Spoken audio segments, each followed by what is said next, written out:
Hi, I'm Andy McGrath, the editor of Rouleur magazine. Here for this episode of The Home Life is Jakob Fuglsang, Astana's leader, the Liège-Bastogne-Liège winner, reigning Critérium du Dauphiné champion, and a very rare thing this year, he is a pro bike rider who has won some bike races just before the coronavirus cutoff. He took the Ruta del Sol in Spain. Good afternoon, Jakob. Good afternoon. How's everything going? Well, it's going good under the circumstances. It's quite okay. I think I can't complain. So where are you in the world? Yeah, I'm in Luxembourg now. My wife, she's from Luxembourg, and we escaped from Monaco, where we normally live, just before the complete lockdown. So we made it to Luxembourg just in time. My wife, she had her mom, so my mother-in-law, down to help out also with our daughter. We have a daughter of nearly 3 years old. Because I was supposed to be at the races, and then her father was also supposed to come down to celebrate our birthdays in March.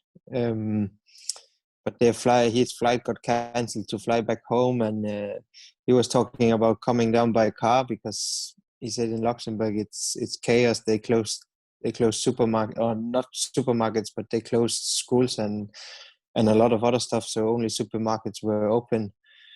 I think maybe even a week before it happened in France. So he was like, I want to get out of here. But once we realized that actually probably would happen in France and therefore also in Monaco, we decided one morning that was better to get out of Monaco, because full lockdown in Monaco would mean to sit in your apartment basically 24/7, and with a 3-year-old daughter, or almost 3-year-old daughter, inside all day long, that would be I think a nightmare. So at least my parents-in-law, they have a small garden, and at least she can go out, and I have to say also, for now in Luxembourg, yes, I'm still allowed to go out on the bike. I have to ride alone, but it's still allowed. So I don't have to spend every day on the rollers. I can still go out and enjoy some sun and some fresh air. That's much better, though. It sounds quite stressful. How was the process of packing everything? And then, to be clear, you drove from Monaco to Luxembourg, which is a very long way. Yeah, basically in the morning we were talking. My father-in-law, he wanted to drive in the afternoon. He wanted to drive from Luxembourg to Monaco and sleep on the way, or see if he could find a place to sleep on the way. But as we then were talking about it in the morning, we were like, okay, what do we do? It's like, fast decision. If there's going to be a lockdown, and if we're going to have to stay inside, it's better to be in Luxembourg. So we're like, okay, we pack everything, and we, by 3:00 we have to get out of Monaco and have to get going, because it's 1,000 kilometers to drive. And my wife, she talked to her godfather, and he's a doctor, and he was like, no airports, because airports is the most contaminated place you can go. So it's better you just drive. You only stop on the gas station to take fuel and nothing else, and then you keep going. So we packed in a rush and forgot half of what we had to take. But like, I managed to come to Luxembourg, and I was like, bike clothes? Like, I really have limited what I have with me from bike clothes. It's like, I think I missed something, because some was in the laundry, and I was like, I need to take it in the laundry later before we go. And yeah, and my wife every day, she's like, oh, I missed this. I have to get that. I have to see if I can get this. So we packed in a rush, and of course it's also limited how much you can take in the car. Of course, yeah. And to begin with, I was like, but now we leave, and then we see, maybe we have to stay a week, maybe we have 10 days, maybe 2 weeks. Now we are here for for a month already, and it seems to be maybe almost another month. So yeah, it's not perfect, but it's a lot better than to have to live 24/7 inside your apartment and only have a balcony to go out on here. My wife, she can go for a run. We have fieldways just behind the house, and a garden for our daughter, and I am in the end allowed out on the road also. Apart from that, I bought myself, I was lucky enough that I managed to get myself a leg press. So I occupied one of the parking spots in the basement with a leg press and my tax trainer. So Yeah, I have my little fitness studio down there. So it's quite okay. It's not perfect, but it could be a lot worse. I think a lot of guys are in worse situations. yeah. So how has your daily routine changed in the last 4 weeks? Talk me through what you do. Well, of course, it's not so much stress to get on the bike in the morning.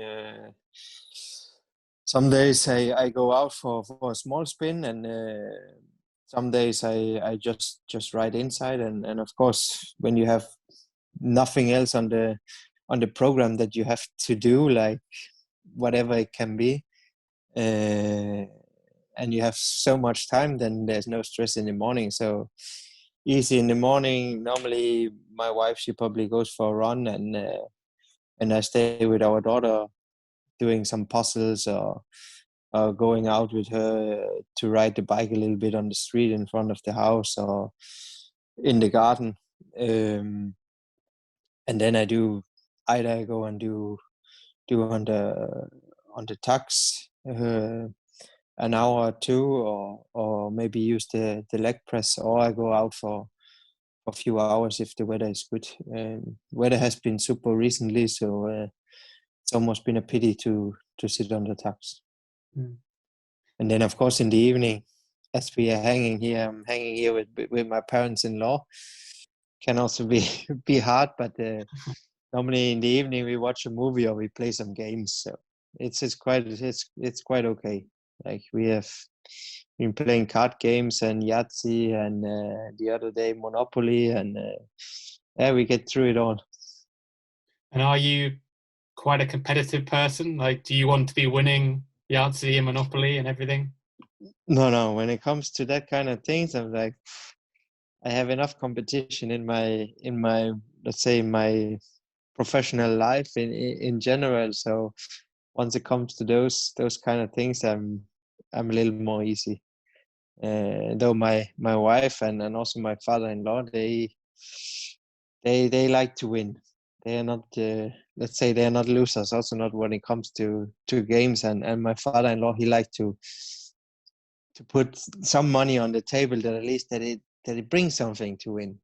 It's not big money, but it has to be something. So it can get quite serious. It's very serious, but I guess you're living in Monaco, so high stakes and casinos. The other thing is that Nadine, the press officer for Astana, she told me that you've made a little house for your daughter. Is that correct? Yeah, I don't know if you can see it. I will try to see if I can turn the video here around, if it's possible. Yeah. So there in the back of the garden, Oh yeah. standing a small house. Oh yeah. And together with my father-in-law, who is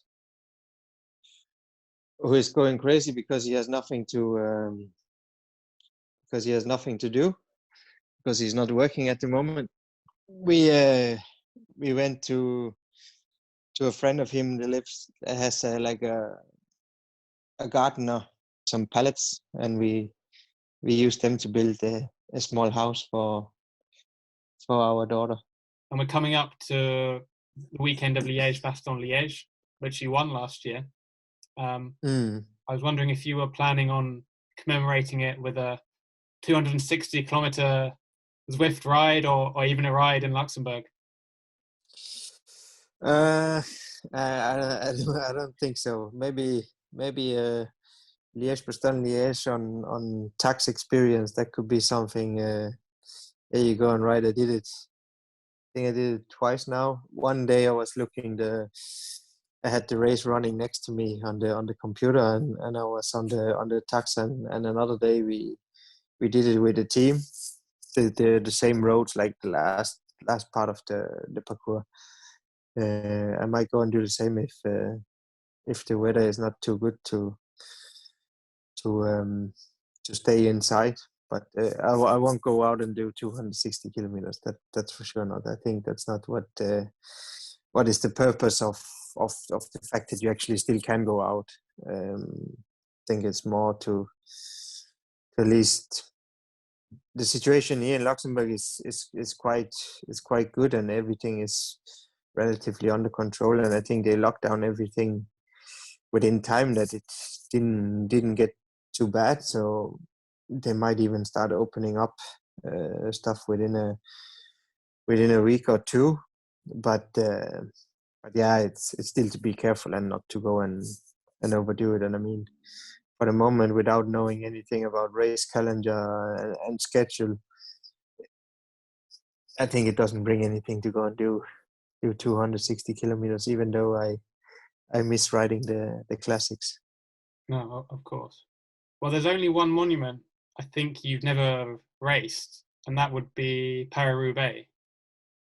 No, there's two. I also never did the Milano-San Remo. Ah, okay. But do you have any ambitions to do that in the next few years? Those two? I think Milano-San Remo is not one that, to me, is anything special. It's not something that says me anything special. But Paris-Roubaix is something that I would really love one time. And I say, at one point when I get long enough or closer to the end of my career, and maybe it's a little less important in case I would crash or would have an accident, that then I would love to ride it. And I think it's something that you, as a bike rider, as a professional, should ride once in your career, at least to try it. So I would really love to do it, but of course it's all down to planning. When you look at the season, it's like, yeah, you have to be good here, you have to be good there, and then it fits really bad, and the Ardennes Classics comes afterwards, and so for now it's not really been possible. But yeah, maybe with the new calendar, maybe if they put it in a good spot, if it's still there, then why not? I'd say, okay, nothing to risk, just go and race it and see what it brings. I mean, I had some good experiences from the cobblers in the Tour de France. So yeah, I know it's something different once you have 200 riders on the start line and it's a one-day race and they all want to win it, compared to 200 riders on the start line in a Grand Tour stage, and if 10 wants to win it, and let's say 100 just wants to get through it, and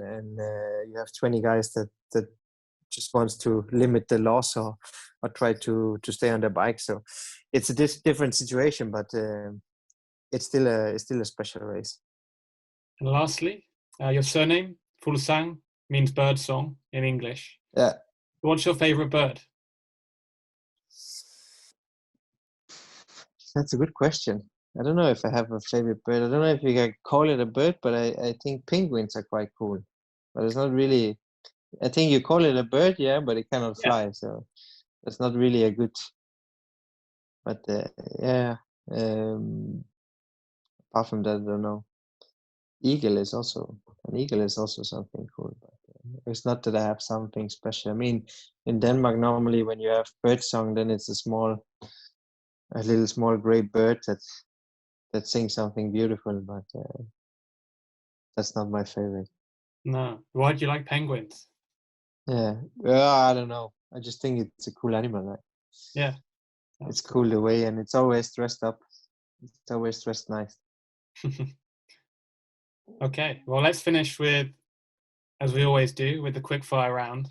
We'll throw some either or questions to you and just say the answer that comes into your mind. Okay. Yeah. Okay. Tea or coffee? Coffee. Pasta or pizza? Then I go for the pizza. Pasta I have enough in in everyday life. City or countryside? Countryside. Cats or dogs? Dogs. Leg warmers under socks or over socks? This is a big one. Over socks. Controversial. Taylor Swift or Rihanna? No clue. None of them. Left or right? Right. Lamborghini or Ferrari? Then I go for the Lambo. France or Italy? Italy. Instagram or Twitter? Instagram. My Twitter account is dead, I think. Yeah? Okay. Yeah, more or less. And lastly, too hot or too cold? Too hot then. Okay. Jakob Fuglsang, thank you very much for joining us. All the best for the rest of the lockdown, and yeah, take it easy. You're welcome. Thank you. You too. Stay safe.